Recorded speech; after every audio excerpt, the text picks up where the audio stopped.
Hello bass family and welcome to Everything Bass. I'm actually doing a second part of a series where I'm showing you full position fingerings for some popular scales. For this, we're going to be looking at the minor pentatonic scale and what on a 4-string bass, what would be the full position fingering. If this is the first bass or the first video you saw of this series, you may want to go back and look at the full position major scale pentatonic, which I uploaded earlier. Just really trying to get you out of that 1-octave trap. Trap's unfair. One of the best things you can do when you're first learning a scale, like today I'm playing, here's a G minor pentatonic, is to learn it in the 1-octave. Do everything you can. And if the pentatonic scale is new to you, check out my video simply called the minor pentatonic scale. Go to my channel, scroll down. It was done many months ago. I want to say probably in March. Or late January. But anyway, check that out, get familiar with the scale, and then come back and I'll show you how to expand it just a little bit, but it creates a lot more colors. So when you're creating in this 1-octave box, you can run out of ideas, your bass lines can seem very narrow, and ultimately, our ultimate goal is to be able to freely improvise all over the fingerboard using any scale or arpeggio we know. But that can be daunting, to go from 1-octave to every note. So we're going to take a baby step and learn the full position. So on a 4-string bass, if you're playing a G minor pentatonic and your root is on the 3rd fret of the E string, you can play up to the octave, so root, minor 3rd, perfect 4th, perfect 5th, minor 7, octave, and you just keep going. You've got the B flat here, and you've got the C here.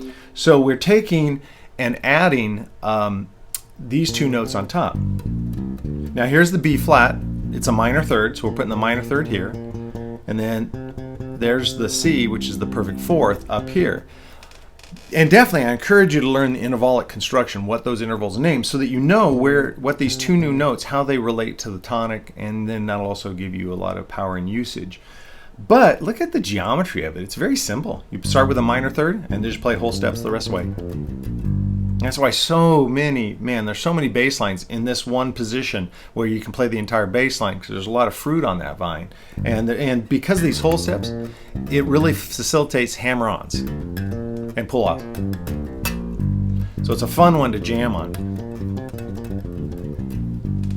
So get real familiar with that, so much so that you can move it anywhere with the root on the E string.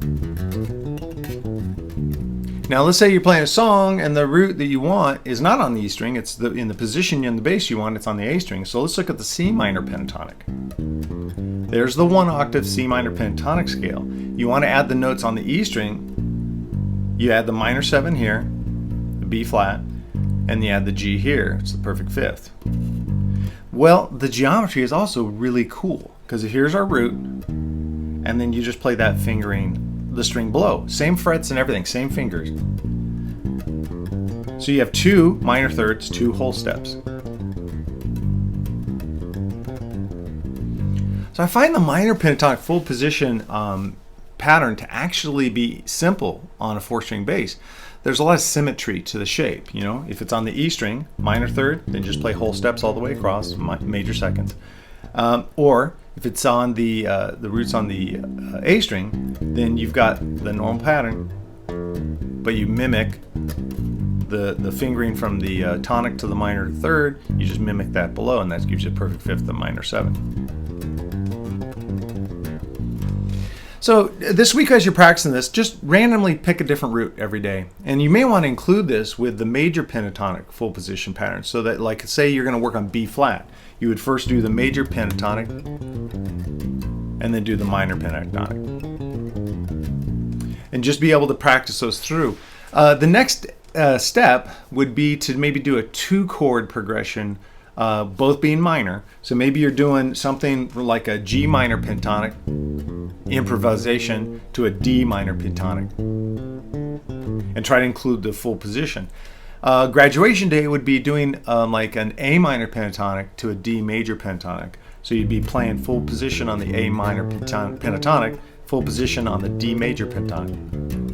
Because songs are not normally going to be all one kind of chord the entire time, like all built of minor chords. And so being able to initially get used to improvising, shifting from a one chord quality to another chord quality, major to minor, and being able to navigate that on your bass is a huge, huge step in your development.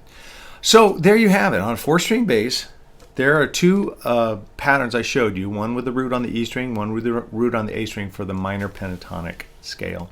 I hope this helps. I hope this gives you ideas. It maybe breaks down that one octave box you've been living into and just steps your toe out a little bit. And you start to see, oh, that's new.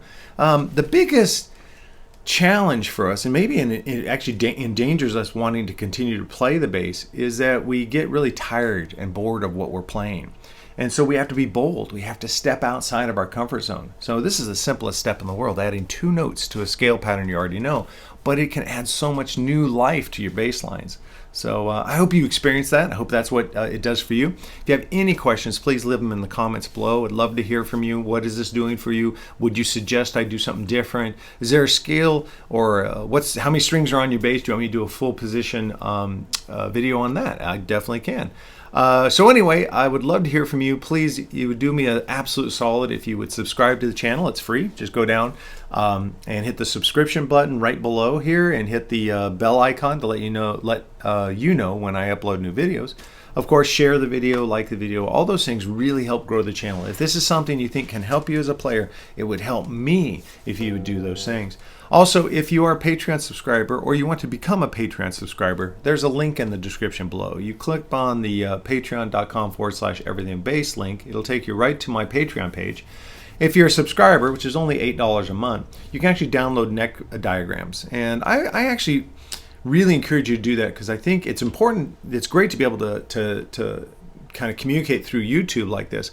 But sometimes we want to practice and it's just not convenient to practice in front of our device or in front of the TV or computer monitor. So being able to print out these sheets, put them in a binder so that you can actually do your practicing in front of your music stand, I think is very valuable. So hopefully if it's not too much money and you can actually swing $8 a month, you can have access to all my videos. There's over 100 videos. We're past 150 now, I think, where you'll be able to, most of them have some kind of lesson sheet or WAV file you can download, and that's all included with the $8 a month subscription. All right, guys, enough of the commercial. I look forward so much to seeing you, and we'll hang on our next video. Take care. See you guys.